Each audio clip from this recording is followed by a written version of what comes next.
Howie Lindsey Publisher It's been too long since I dished out a dose of the good, bad and uglies, so let's not waste any time. Gail Kamenish GOOD It was good to see rightful order return to the Governor's Cup game as Louisville crushed Kentucky in an impressive display of offensive firepower. The most remarkable stat from Saturday's 4,417 win over Kentucky.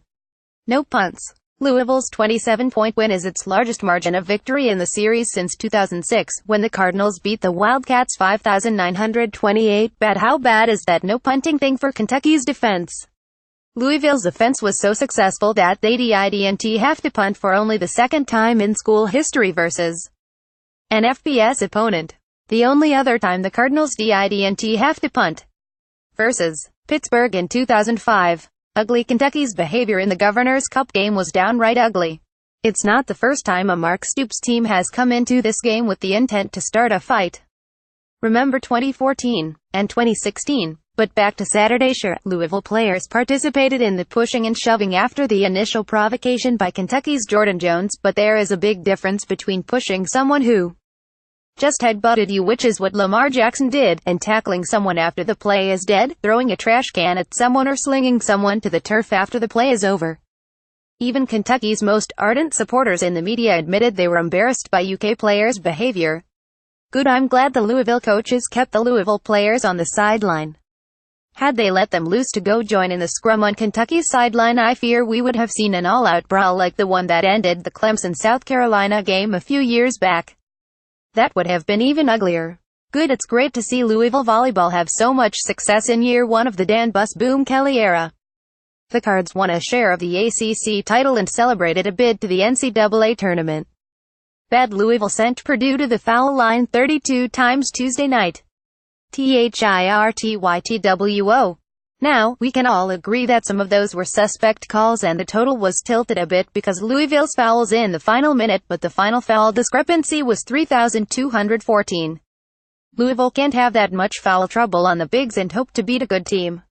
Ugly. Louisville's freshmen clearly weren't ready for the big-time environment.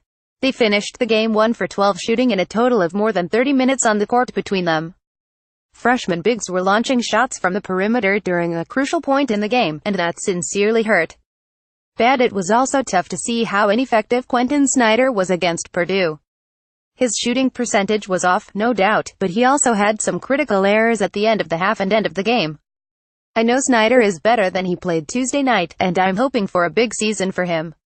Good. At WASNT. All bad up in West Lafayette.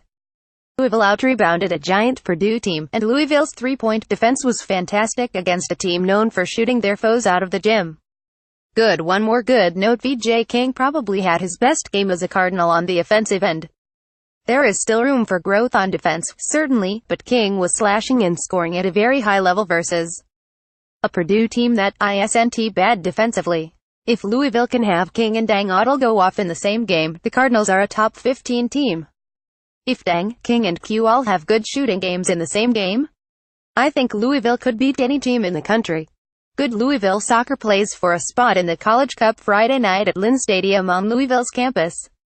Here was their celebration after last Sunday's Sweet 16 win over Colgate.